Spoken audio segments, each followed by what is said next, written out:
I can already tell that some of these seedlings have monstrous characteristics to them, so I'm really looking forward to propagating these and making more of them. So from this size seedling, I believe Pereskiopsis is a great choice. Because the vascular ring inside of the cactus is approximately the same size as the seedling, it makes a great rootstock. First off, you want to make sure that both the rootstock and the scion are both well watered before you start. Both of these got watered yesterday, so they're actively growing. They're not dehydrated. They have active green growth to the tops of all the tips of both, so they're prime subjects to be grafted. So I'm looking at this Pereskiopsis here, and I'm going to cut about I would say 1 inch off the top, and that's going to allow me to replant this top Pereskiopsis and grow another one. And it's near the top portion of the plant, so I believe the highest success is going to be in this area. So first, let's just get a nice clean cut with a new clean razor blade. That's important also. You want to just wipe off any excess oil that you have. Some people will wash this down with alcohol or bleach or something, but I've had pretty good success just wiping it off. So I'm going to cut about 1 inch down.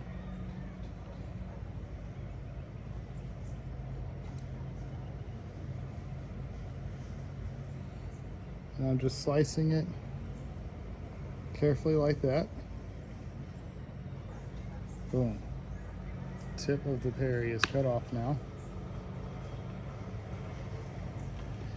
And now what I also do is, I believe this is a good tip, is take one of these lower leaves off here.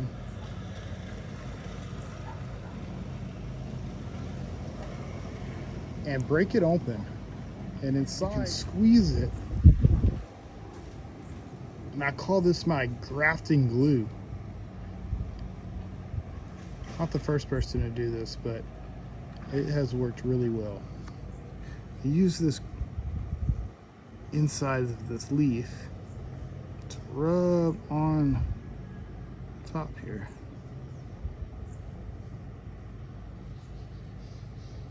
And that's extra moisture and stickiness from that leaf definitely helps the scion stick.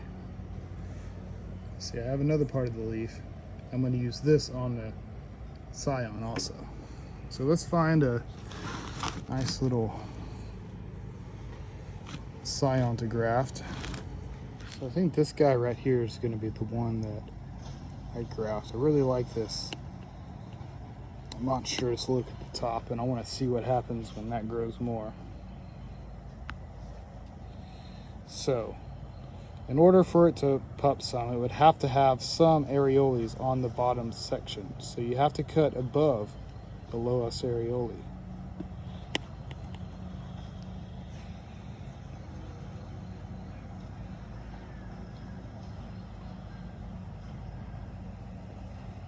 Okay, slice. So that actually left a small amount of areoles around the bottom. There's one here, there's one here, there's one here.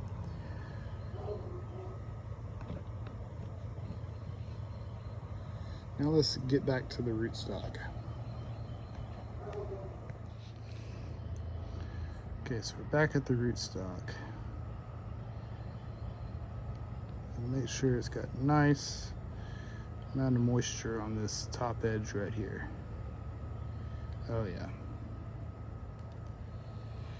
Here's the scion that I'm wanting to graft.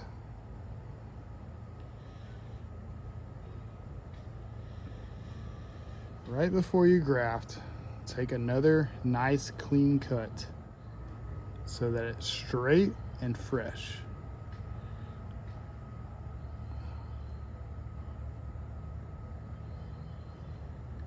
just like that. It's got a nice clean cut.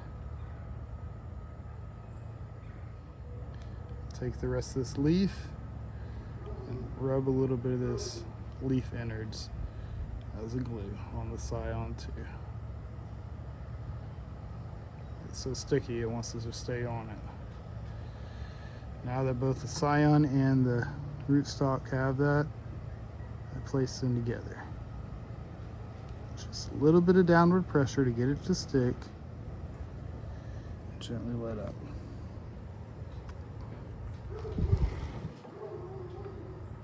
Looks pretty good.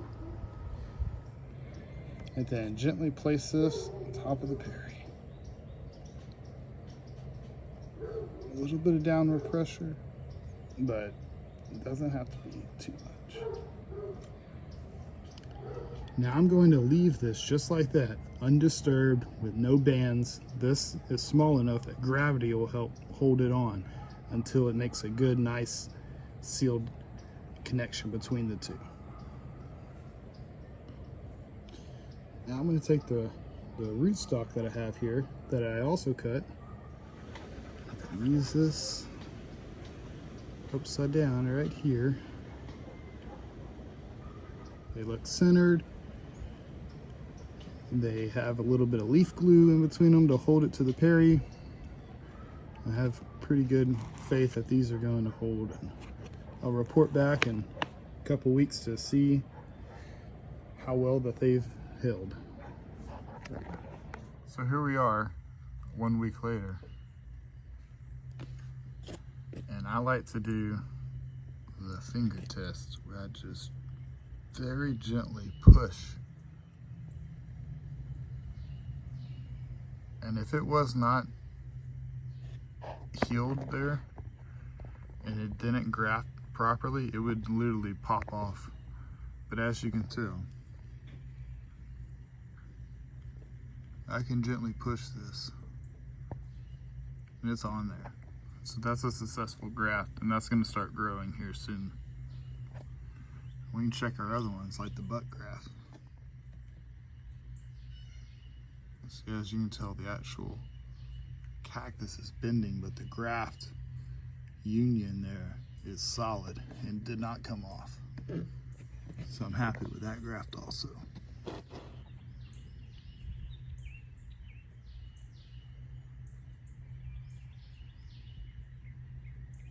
Looks pretty good right now. So we're gonna let these continue to sit in the shade and let them continue heal for another week. And then I'll gradually start putting them into the sun again. And we'll see how these guys grow as time progresses.